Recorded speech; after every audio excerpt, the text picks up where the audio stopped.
Hello friends, welcome back to your own channel trade target. Nifty हर दिन एक नया हाई बना रहा है। कुछ दिनों पहले हमने निफ्टी को देखा था 14,600 के आसपास, और उसके बाद देखते ही देखते हमारे नज़रों के सामने निफ्टी ने एक नया लाइफ टाइम हाई बनाया है 15,250 के अराउंड। दैट्स मीन हमको यहाँ से एक बहुत ही एक जो ओवरऑल लॉन्गर टाइम फ्रेम में जो ट्रेंड है वो पॉजिटिव दिख रहा है। तो ऐसे में क्या, अब हर लेवल पे आप चाहे, मुझे बहुत सारे लोग सवाल भी पूछ रहे हैं, प्लस आप खुद को भी अपने सवाल पूछ रहे होंगे, प्लस आप भी इन सवालों का जवाब जानना चाहते होंगे। जब निफ्टी जब तक 12,000 के नीचे था तब तक सबको लग रहा था कि यहाँ यार अभी तो थोड़ा ऊपर की तरफ मतलब हम जा सकते हैं। जैसे ही निफ्टी ने 12,000 कैप को टच किया, और टच किया है, पहली बार टच किया, तो लोगों ने, मैक्सिमम लोगों ने अपना पोर्टफोलियो बेचना शुरू कर दिया था। पहले पॉइंट, पोर्टफोलियो ने डायरेक्ट इक्विटी ही नहीं, म्यूचुअल फंड भी बेचना शुरू कर दिया था। जी हाँ, क्योंकि उनके दिल में जो जो तहलका, जो उन्होंने तबाही देखी थी मार्च के महीने में, और उसके बाद बड़ी मुश्किल से उनका प्रॉफिट जो था, पोर्टफोलियो प्रॉफिट में आया था, तो उससे वो लोग काफ़ी घबरा गए थे। और इसी चक्कर में उन लोगों ने, तो इस डर से उन्होंने प्रॉफिट बुकिंग शुरू कर दी। और जैसे ही निफ्टी 12,000 क्रॉस करने लग गया, तो बहुत लोगों ने, क्या हुआ था, पुट बाई की थी। मतलब उन लोगों को लग रहा था अब तो मार्केट यहाँ से क्रैश होगी ही होगी। बट हुआ क्या, रिटेलर जो थे, बेचारे रिटेलर भोले भाले, जिनको अब मैं क्या बोलूँ, वो वहाँ से हर लेवल पे शॉर्ट करते गए। पहले 12,000, फिर 12,500, 13,000। उनको लगा अब तो बहुत बढ़ गया, अब तो यहाँ से करेक्ट करेगा। करेक्ट भी नहीं, क्रैश होगा, अब तो वापस 7,500 पे जाएंगे। चलिए, 13,000 क्या, 14,000 भी गए, 13,500, फिर 14,000, अब 15,000। हर लेवल पे हर 500 की जैसे जैसे निफ्टी जंप कर रहा है, आज भी वो पुट बाय करते गए। अगर कल की बात करूँ, फ्राइडे के दिन भी डेटा देख रहा था, आज दिन में संडे है, आज तो सैटरडे है, आज डेटा देख रहा था। डेटा अभी भी ये बता रहा है बहुत ही बढ़िया खूबसूरती के साथ, वो लोग रिटेलर जो हैं, हमारे छोटे इन्वेस्टर जो हैं, एक तो इन लोगों के पास कम पैसा होता है, ऊपर से लोग अपना लॉस गंवाते हैं। कैसे, पुट बाय करके गए हैं। अब इससे होगा फ़ायदा क्या, मार्केट को फ़ायदा होगा। मार्केट जाएगी ऊपर, ये लोग करेंगे स्टॉप लॉस हिट, और मार्केट में आगे एक तरफा शॉर्ट कवरिंग, और हमको ऊपर के लेवल आते हुए दिखेंगे। तो ये चीज़ हो रही है। अब कौन क्या कर रहा है, कौन क्या नहीं कर रहा है, ये तो हम सबको एडवाइस कर नहीं सकते, प्लस सबकी अपनी मर्जी है भाई। आपका पैसा, आपका पोर्टफोलियो, बटन आप दबाओगे, एंड मैं अपने हिस्से का करूँगा, लॉस मेरा होगा, प्रॉफिट मेरा होगा। बट यहाँ हम थोड़े से एक रिस्पॉन्सिबिलिटी बन जाती है, एक जेन्युइन चैनल होने के नाते, कि आप लोगों को कुछ सही डायरेक्शन में आपको सही एडवाइस की जाए। तो ऐसे में जब निफ्टी, बैंक निफ्टी, या फिर सेंसेक्स, सारे इंडेक्स तो भागे जा रहे हैं, हमें कौन से शेयर के ऊपर फोकस करना चाहिए। प्लस दूसरा इंपॉर्टेंट चीज़ जो है, Q3 के रिजल्ट हैं। काफ़ी सारे लोग रिजल्ट के लिए, रिजल्ट के रिटर्न के लिए उसको बाई करते हैं, और क्या होता है कि ऊपर के लेवल पे फंस जाते हैं, बिल्कुल लाइफ टाइम हाई पे, बिल्कुल टॉप पे फंस जाते हैं, क्लाइमेक्स टॉप बन जाता है, और वहाँ पे फंस जा रहे हैं। तो उस चीज़ से निकलने के लिए सोचा एक वीडियो लेके आए, और प्लस एक ऐसा शेयर भी डिस्कस करें आपके साथ, और एक स्ट्रैटेजी भी आपके साथ, आप लोगों के साथ समझाएं जिन लोगों को नहीं पता है, ताकि आप वो नेक्स्ट टाइम से अप्लाई कर सकें। खास तौर पे ये अप्लाई होता है जब भी रिजल्ट आने वाले होते हैं, अभी Q3 के, और जब Q4 के आएंगे। देखिए अभी क्या हो रहा है, निफ्टी तो भाग रहा है, और इंडेक्स तो भाग रहा है, सारे इंडेक्स भाग रहे हैं। लेकिन आप किसी शेयर में अगर आपको प्रॉफिट बनाना है ना इस टाइम पे, पहली बात तो आपको शेयर को चेज़ करना बंद करिए। Q3 के रिजल्ट क्या आने, कोई भी क्वार्टर के रिजल्ट आने, होता क्या है, जैसे ही आपको रिजल्ट तो बहुत अच्छा लगता है, अरे आप तो कहते हो रिजल्ट बहुत अच्छा, क्या बाय करते हो, और जैसे ही आप बाय करते हो वहीं से करेक्ट होना शुरू हो जाता है। लाइव एग्जांपल हमने कल, मैंने जो खुद प्रॉफिट बुकिंग किया, आप लोगों के साथ भी शेयर किया था, जिंदल पॉली का, जिसमें मैंने करीबन 18% के आसपास पर प्रॉफिट बुक किया था। तो क्यों, रिजल्ट आने थे उसके 12 को, और हमने प्रॉफिट बुक करते थे 11 को, वो भी मॉर्निंग में ही, पहली दो कैंडल पे, पहली दो भी नहीं बनी थी, एक पे, क्योंकि वहाँ जो उसका क्लाइमेक्स टॉप का बॉटम बना था, और वहीं पहले ही दिन जिस लेवल पर हमने बेचा था, वहाँ तक शाम होते होते 6% नीचे आ चुका था, और उसके अगले दिन 2%, यानी कि 8% का नीचे पहले 2 दिन में उसको, वहाँ से हमारे जो प्रॉफिट, अगर उसको होल्ड करते तो कम हो जाता। शॉर्ट टर्म के पोर्टफोलियो की बात कर रहे हैं। तो वही होता है। अगेन दूसरे दिन क्या हुआ था, हमने कल नौकरी को बेचा था, नौकरी में अगेन प्रॉफिट बुक किया था 16%। वो भी आपके साथ टेलीग्राम पे शेयर किया था। ऐसा नहीं कि चीज़ें सिर्फ हवाई बातें हम करते हैं, बाकी ऐसी चीज़ें होती नहीं है। ये टाइम जो जिस जिस टाइम फ्रेम में हम लोग जी रहे हैं, प्रेजेंट टाइम में, यहाँ सब प्रूफ मांगता है। सो इसीलिए मैं आप लोगों के साथ शेयर करते रहता हूँ।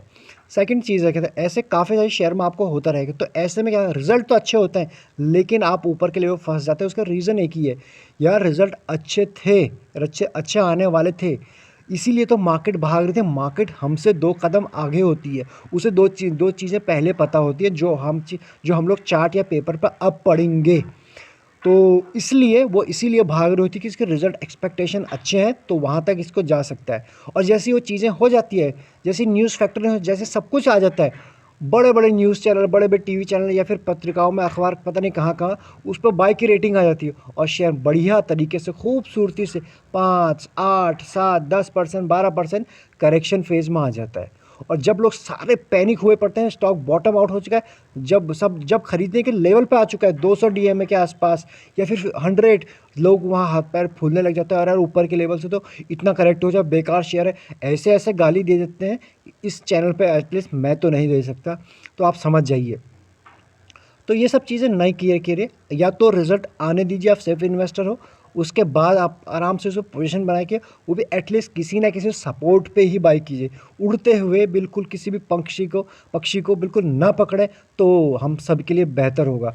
आप भी ऐसा सवाल नहीं पूछेंगे कि सर अब क्या करें, सर भी क्या कर लेंगे, किसी भी सर के पास जाओ, किसी भी बिजनेस चैनल के पास, वो भी क्या कर लेंगे। अगर आप एक बार बाई बटन दबा दिया है तो दबा दिया है, गलत एंट्री हो गई है तो हो गई है। तो इसीलिए मैं आपको ये चीज़ें बता रहा हूँ, रिज़ल्ट आने दीजिए, उसके बाद अपनी पोजीशन लीजिए। और दूसरी बात, चीज़ें फैक्टरिंग अगर हो गई हैं, आपको लग रहा है अच्छा खासा रनअप आ चुका है, रिजल्ट पॉजिटिव आ भी गया, होल्ड इट, होल्ड इट। बहुत रेयर होगा कि आपको साथ अच्छे रिजल्ट आने के बाद भी वो भागेगा। ऑलरेडी अगर ऊपर नीचे के लेवल से 20% भाग चुका है तो प्रॉफिट बुकिंग तो आनी ही है ना। तो ये सारी चीज़ें आप सब लोगों के साथ डिस्कस करना ज़रूरी था। वही चीज़ें हमने कल देखी थी, कुछ दिनों पहले किस में देखी थी, बाटा इंडिया में देखी थी। और वही चीज़ें हमने किस में थी, बालकृष्ण इंडस्ट्रीज में थी। क्या शेयर ख़राब है? जी नहीं, बिल्कुल ताल ठोक के बोल सकता हूँ, शेयर बिल्कुल ख़राब नहीं है। तो इसीलिए आज की इस वीडियो में हम डिस्कस करने वाले हैं बाटा इंडिया को, कि बाटा इंडिया में क्या रहा कि पिछले 2 क्वार्टर में, और अब के जो ये क्वार्टर आने वाला क्वार्टर 4 का, वो क्या रह सकते हैं। सीधा चलता है, काफ़ी लेक्चर हो गया है, बट जिन लोगों को नए हैं ना बेचारे, उन लोगों को समझ नहीं आता है, इसलिए बताना पड़ता है यार। सबसे पहले आप बाटा का ये वीकली का चार्ट मैंने आपके साथ ओपन किया हुआ है, ठीक है, आप यहाँ देख सकते हो वीकली का ये चार्ट ओपन हुआ है। दूसरी चीज़ इसमें क्या, ये मार्च का फॉल था, आप इजीली यहाँ मार्च का फॉल देख सकते हो, और ये इसका मार्च का टॉप था, बिल्कुल अराउंड इससे भी ऊपर था एक्चुअली, ये था इसका टॉप। ठीक, अभी आपको शेयर कहाँ मिल रहा है, मार्च, इसको रिज़ल्ट पता था, जो जब इस टाइम पर जब रिज़ल्ट आए थे, इस वक्त के आसपास, ये क्वार्टरली रिज़ल्ट के जब आए थे पिछले क्वार्टर के सितंबर के आसपास, तो नहीं सितंबर तो ये है, इसके आसपास जब रिज़ल्ट आए थे, उसके बाद शेयर ने ऊपर की एक छलांग लगाई कि इस एक्सपेक्टेशन में कि रिज़ल्ट अच्छे आएंगे। रिज़ल्ट अच्छा आए, जी हाँ, आप कहेंगे कहाँ आए, तो नेगेटिव आए, वो भी डिस्कस करेंगे, बट रिज़ल्ट अच्छे आए थे, इसीलिए ये यहाँ से यहाँ तक भागा। और जैसे इसके रिज़ल्ट आए थे, आने वाले थे, उसके 2-3 दिनों से पहले प्रॉफिट बुकिंग हो चुकी थी, और आखिरी के जिस दिन रिजल्ट आए, आपको ये बड़ी कैंडल दिख रही है, उस दिन हैवी सेलिंग हो चुकी है, प्लस उसी दिन हैवी बाइंग भी हुई है। वो आपको एक कैंडल बता नहीं रहा, वो आपको पता चलेगा छोटे फ्रेम में जाके। मैंने आपको जिस दिन आपको वॉल्यूम एनालिसिस का वीडियो बनाया था, मस्ट वॉच है जिन लोगों को नहीं पता है। उसमें कैंडल कभी कभी आपको वो चीज़ बताती ही नहीं है, दिखाती नहीं है जो चीज़ हो गई है मार्केट में, और वो आपको तब समझ में आता है जब वो एक्शन हो चुका होता है। ऑल्दो इसमें सेलिंग हो चुकी है, बट अब क्या है, नीचे जाएगा, वो भी डिस्कस करते हैं। सबसे पहले वीकली पर देखते हैं इसने सपोर्ट आके कहाँ लिया। इसने सपोर्ट आके लिया अपनी ग्रीन जो इसकी लाइन दिख रही है, यह 50 वीक एक्सपोनेंशियल मूविंग एवरेज, यानी 50 वीक इसका एवरेज है, बिल्कुल जो निकल के आता है 1550 के अराउंड, एग्जैक्ट नहीं बता रहा हूँ, अराउंड निकल गया था, और वहीं तक शेयर गया। जैसे ही उसने उसको टच किया, बिल्कुल स्पाइडरमैन की तरह, और सीधा ऊपर निकल कर शुरू कर दिया। 2 दिन में शेयर वहाँ से ऊपर, यानी आज उस लेवल से आज तक 5 से 6% का रिटर्न दे चुका है। क्या हमने बाय किया? बिल्कुल बाय किया। कुछ लोग बोलेंगे अब तो चार्ट बनने के बाद आप कुछ भी बोल देंगे। सर एक बार प्लीज़ आप टेलीग्राम पे जाइए, और जैसे ही मॉर्निंग का 10 बजे मार्केट खुलते 9:30-10 के आसपास अपडेट कर दिया था आपको कि उस लेवल पे क्या था, वो भी देख लीजिए, और वहाँ से अभी देख लीजिए, आपको 5% के आराम से रिटर्न यहाँ पे मिल रहे होंगे। अभी बात करते हैं इसमें क्या हो रहा है। अगर सिर्फ इतना, मैं आपको एक चीज़ पहले ब्रॉडर वे में बताता हूँ। स्टॉक के जो ये हाई है ना, अगर सिर्फ यहीं तक ये वापस जाएगा ना, तो आपसे आपका मुनाफा क्या होने वाला है। ये स्टॉक अभी तक भागा नहीं है। क्यों भागेगा? क्योंकि लॉकडाउन 1 2 3 4 न जाने कितने पूरे चैप्टर बन गए लॉकडाउन के, वो ख़त्म ही नहीं हुए। अब जाके लॉकडाउन ख़त्म होने के कगार पे है। पहली चीज़, दवाई आ चुकी है। अब ऐसा नहीं कि दवाई आने वाली, दवाई आ चुकी है, इंजेक्शन लगना शुरू हो चुका है। पहली चीज़ पॉजिटिव चीज़। दूसरी पॉजिटिव क्या हो चुकी है कि स्कूलें खुल चुकी हैं। जी हाँ, अब अच्छे लेवल पे स्कूलें खुल गई। एग्ज़ाम शुरू हो चुके हैं। जिन लोगों के एग्ज़ाम पेंडिंग थे वो शुरू हो चुके, पेंडिंग जितने भी वर्क थे वो शुरू हो। प्लस ऑफिसेज फुल फ्लैश अब ओपन हो चुके। जो लोग ऑफिस जा रहे होंगे वो लोग इस चीज़ को कनेक्ट कर पा रहे हैं कि ऑफिस अब अच्छे तरह से खुलने लगे। तो दैट्स मीन, जब लोग घर पे थे, अब इनके जूते कौन खरीदता? अब इनके जूते पहन के बेडरूम से मैं वॉशरूम तो जाऊँगा नहीं। एटलीस्ट अच्छे जूते पहन पहन के 25,000 2500 जो भी आपकी रेंज है, हाउस आपकी अलग अलग है, या फिर इनके प्रोडक्ट के हिसाब से। तो इसीलिए कोई उस टाइम कहाँ खरीदे? वैसे लोगों के पास सैलरी कट के आ रही थी, कुछ लोगों की जॉब चली गई थी, कुछ लोग वर्क फ्रॉम होम कर रहे थे, एंड बहुत सारी चीज़ें थी। नाउ क्या है, इकॉनमी बैक ऑन ट्रैक आ रही है, तो धीरे धीरे ये भी शेयर भी बैक ऑन ट्रैक आ रहा है। इसलिए इस लेवल से मैं सच बताऊं तो एक लाइन में मुझे बहुत ही ज़्यादा बुलिश हूँ यहाँ से इस शेयर के ऊपर। थोड़ा इसको छोटे फ्रेम में देखते तो शायद कुछ और समझ आए। ये लगा दिया मैंने इसका वन डे का चार्ट, ठीक है। और ये जो मैं बात कर रहा था ये वो चीज़ है। जैसे ही इसने अपना ये टच किया था, अपना जो 200 का ईएमए, और उसी दिन इसमें बाइंग हो चुकी है और एक बुलिश कैंडल बनाया। अगले दिन वहाँ से लेकर अपने रेजिस्टेंस के पास आया। इसका रेजिस्टेंस क्या है, जो 20 ईएमए आपको दिखा है रेड लाइन, वहीं तक आया, वहाँ तक टच किया, हल्के से प्रॉफिट बुकिंग आया, ऊपर से आनी भी थी। इतने 5% के बाद जो लोग 5% थे वो लोग निकल गए। बट प्लीज़ ट्रस्ट मी, मैं आप लोगों को रिकमेंड करूँगा, प्लीज़। मैं इतना इससे स्ट्रांगली किसी को बोलता नहीं हूँ, वो भी यूट्यूब पे आकर फ्री में आप सब लोग जनरली अपने क्लाइंट के साथ सभी शेयर करते हैं, या फिर आप अपने नियर एंड डियर के साथ करते हैं। तो इस शेयर पे प्लीज़ ले लीजिए, काफ़ी अच्छा रिटर्न आपको मिलेगा आने वाले समय में। आप इस चैनल पर आकर थैंक यू बोल के जाओगे, दिस इज़ माई प्रॉमिस। क्या है लेवल्स, अगर आपको वापस फिर से हो सकता है कल के दिन मंडे को जब मार्केट खुले उसमें कुछ करेक्शन और दिखे, उसके बाद ट्यूसडे से अपनी जर्नी शुरू करे, या फिर एक बार ये लेवल इसको अपने आसपास 1450 1460 के आसपास फिर से आए। प्लीज़ वो लेवल आप नज़र में रखिए। और ये है इसके इंपॉर्टेंट सपोर्ट जो आपने बता दिया। ऊपर के रेजिस्टेंस ये, अगर एक बार इसने इसको क्रॉस कर देता है और उसका क्लोजिंग दे देता है तो आपको ऊपर के लेवल बहुत जल्दी दे देंगे। ये है इसके आने वाले सपोर्ट। रीज़न बता दिए कि क्या हुआ। रीज़न क्या हुआ, सबसे पहले इसके रिजल्ट देख ही लेते हैं। आप देखोगे नेट, इसको हम चार भागों में डिवाइड करेंगे। सबसे पहले आप यहाँ देखोगे नेट सेल। नेट सेल इसके सारे जितने भी हम एनालिसिस करेंगे वाई ओ वाई बेसिस पे, ठीक है। आप देखोगे दिसंबर में इसकी जो नेट सेल आई है वो 614 करोड़ पॉजिटिव आई है। ओके, कुछ नहीं खुला था लेकिन धीरे धीरे खरीदारी होनी शुरू हो गई थी तो पॉजिटिव आई है। लेकिन 25.9% जो है पिछले साल के दिसंबर से डाउन है सेल। ठीक है, ऑब्वियस है, हम जानते हैं। क्वार्टरली नेट प्रॉफिट की बात करें 25 करोड़ पॉजिटिव आई है। ये पॉजिटिव को ध्यान रखना, इसलिए थोड़ा स्ट्रेस डाल लो। अभी हम कुछ और चेक करेंगे। इस क्वार्टर में जो आई है 25 करोड़ पॉजिटिव आई है, और जो पिछले साल के कंपैरिजन में करें तो 77 यानी क्लोज टू 78% नेगेटिव आई है, यानी डिप है। चलिए ठीक है, मान लिया। ईबिटा की बात करें इस बार है 130 करोड़ पॉजिटिव आई है। वहीं अगर इसे हम कंपेयर करें पिछले साल से 53% डाउन है। ओके, ईपीएस की बात कर लेते हैं। ईपीएस की बात करें तो इस बार है 2% के आसपास दिसंबर में, जो पिछले साल थे 9 के आसपास, यानी अच्छा खासा डिप दिख रहा है। चलो ये आपने रिजल्ट देख लिया, अब चलते हैं क्यों। क्या देख लिया, क्यों देखते हैं। चलिए आप यहाँ पढ़ोगे, धीरे धीरे करके जब पढ़ोगे मैं आपको एक्सप्लेन करता हूँ। ये है जो ना, spend most of the 2020 sitting at home. ठीक है, सारा टाइम जो हमारा कहाँ बीता, घर पे बीता। There is not going to be, ठीक है, lot of demand for the footwear. ये आप सभी को पता है कि लोग कहाँ करें नए जूते पहन के कहाँ कहाँ घूमेंगे, किचन में तो घूमेंगे नहीं। हाउएवर अभी आप देखो बाटा है सीन सिग्निफिकेंट इम्प्रूवमेंट, ठीक है, अक्टूबर दिसंबर क्वार्टर में, जो कि प्रीवियस में था, क्या था, 44 करोड़ का लॉस पिछले क्वार्टर में। आप अगर आप इसकी बैलेंस शीट देखोगे, अदरवाइज़ यहाँ आप समझ ही जाओगे, आप मुझसे ज़्यादा पढ़े लिखे हो। देन यू कैन सी हर कि 44 करोड़ का लॉस था पिछले क्वार्टर में, and now we are seeing a +25। We can see a 20+25 quarterly profit. तो ये आपको क्या दिख रहा है, आपको ईयर ऑन ईयर बेस से बिल्कुल दिख रहा है कि there is a dip, but quarter base पे there is a positive sign. Why का इंपॉर्टेंट जानना ज़रूरी है कोई भी चीज़ करने से पहले। This shown that demand is coming back as the economy reopen and people head back to the office, ठीक है, वर्क फॉर ऑफिस। ये चीज़ होगी जो मैं आपको बोला था। बाटा के उनका क्या कहना है, मैनेजमेंट की कमेंट्री भी सुन लें। Bata says the sales have recovered to 74% to pre covid level. देखिए कितनी अच्छी बात है कि जो उनकी सेल्स है 74% जो पहले के लेवल है वहीं आ चुकी है, अब बचा 25%। The company has resume production of 100%, मतलब प्री कोविड लेवल के जो प्रोडक्शन था कंपनी ने जो अपना मैन्युफैक्चरिंग है शुरू कर दी बिल्कुल हाई लेवल पे। नेक्स्ट बात करें ब्रोकर लोगों का क्या कहना है।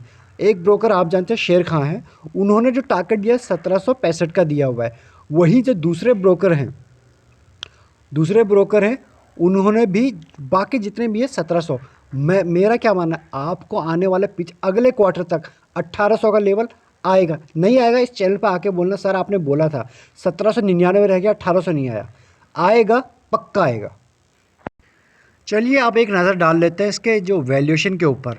आप देखोगे जो इंडस्ट्री की पी है यानी सेक्टर की पी है वो आपको मिल रही है 92 के आसपास, और ये सेक्टर आपको ये इतना इंडस्ट्री का दिग्गज होने के बावजूद भी ये आपको मिल रहा है 59 के आसपास। महंगा है मुझे तो नहीं लगता है। इस सेक्टर के दो ही दिग्गज हैं, एक तो हाथ आता ही नहीं है। सच बताऊं मैं कितने टाइम से कोशिश करता हूं, ऑलरेडी 665 की उसमें बाइंग हो चुकी है। किसकी बात कर रहा हूँ, रिलैक्सो की, लेकिन वो शेयर हाथ आता ही नहीं, जिससे भागता ही जाता है। दूसरा शेयर है ये, तो ये दिग्गज होने के बावजूद भी आपको इस प्रीमियम पे मिल रहा है। एनालिस्ट की बात करें अभी तो इसके सिर्फ 27% लोग इसको रिकमेंड कर रहे हैं, बट मैं जनरली एनालिस्ट के बेस पे उनके कमेंट्री सुनने के बेस पे उनके पॉजिटिव नेगेटिव के बेस पे मैं कोई भी ट्रेड लेता नहीं हूँ। वो जस्ट फॉर उनका एक व्यू ले लेता हूँ कि वो लोग क्या बोल रहे हैं, उसके बाद एनालिसिस तो हमारी है, क्योंकि आफ्टर ऑल प्रॉफिट मेरा लॉस मेरा, बटन मैं दबाऊँगा तो राय भी मेरी ही होनी चाहिए राय भी। नेक्स्ट अगर हम बात करें इसकी शेयर होल्डिंग पैटर्न क्या है, एफआईएस की तरफ से बहुत अच्छी इसमें जो है हिस्सेदारी काटी गई है पिछले कई महीनों से। आप यहाँ देख रहे हो पिछले मार्च में जो सबसे ज़्यादा जो ये शेयर इतना आपको नीचे के बिल्कुल अंडर वैल्यूड परफॉर्म करता हुआ नज़र आ रहा है, वो आप देख सकते हो। मार्च के बाद से जब कहाँ बेचेंगे, वही शेयर काटेगा जहाँ उनकी सबसे ज़्यादा होल्डिंग होगी, और वो शेयर खरीदते भी अच्छे हैं। तो जब खरीदेंगे अच्छे तो भागेगा वैसे, और जब काटेंगे अपना अपना सौदा काटेंगे तो गिरेगा भी वैसे। तो गिरते हुए तो आपने देख लिया। अब मैं आपको एक चीज़ बताता हूँ, पिछले क्वार्टर में बढ़े थे, इस क्वार्टर में बढ़े हुए हैं। आने वाले क्वार्टर में अगर आपको ये शेयर यहाँ उनके बढ़े हुए नहीं मिले तो आप एक बार, मैं इसको रिव्यू ज़रूर करूँगा, आप उस टाइम मुझे कमेंट कर सकते हैं। ये आपको वापस बढ़ते हुए आएगा, इससे भी ऊपर जाएगा आने वाले कमिंग टाइम्स में। तो this is the quick. And बात करें म्यूचुअल फंड की, म्यूचुअल फंड ने अपनी होल्डिंग को हल्के से कम की है, बट उन्होंने बहुत ज़्यादा इसमें इफेक्ट किया नहीं है। वहीं एक नज़र डालना पिवट पॉइंट के ऊपर, इस वक्त जो इसका पहला पिवट पॉइंट निकल के आ रहा है 1540 के आसपास, और अभी शेयर ट्रेड करता हुआ आपको नज़र आ रहा है 1530 के अराउंड। दैट्स मीन क्लोज है पिवट पॉइंट के ऊपर। अगर ये शेयर उसके ऊपर क्लोजिंग देता है कल नेक्स्ट डे को या फिर आने वाले डेज, इसके पहले टारगेट होने वाला है 1556 1560 के आसपास, दूसरा तो 1585 और अगला 1600 का।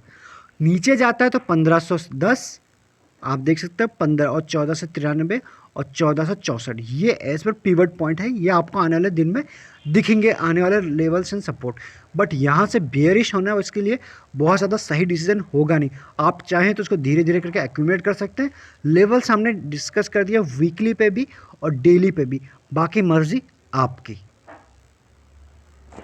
और अभी तक अब आपके पास अगर डीमैट अकाउंट नहीं है और अकाउंट और आईपीओ का सीज़न शुरू हो चुका है वंस अगेन, आप चाहें ना फ्री में डीमैट अकाउंट ओपन करा सकते हैं एलिस ब्लू के साथ, और प्लस हमारी तरफ से आपको एडिशनल बेनिफिट तो मिलेंगे ही मिलेंगे। प्राइवेट चैनल पर आपको जोड़ दिया जाएगा, जोड़ने का प्रोसेस भी आपको पूरा डिस्क्रिप्शन में डिटेल में लिखा हुआ है। चलिए इस वीडियो में इतना ही। अगर आपको ये एनालिसिस क्विक शॉर्ट जो भी थी अच्छा लगता है तो सब्सक्राइब करे बिना नहीं जाइए, कुछ तो अपने दोस्तों को भी बताइए, और सिर्फ ऐसा ना कि आपको अकेले को प्रॉफिट हो और वो लोग बेचारे कुछ कहीं ऐसे टॉप स्ट्रैटेजी पे या फिर कहीं टॉप पे फंस जाएं और वो लोग इस चीज़ों को समझ में ही ना आए या फिर बहुत देर हो जाए। प्लीज़ आप दोस्तों के साथ शेयर कीजिए एंड मिलते हैं नेक्स्ट वीडियो में। Till the time happy investing, thank you so much.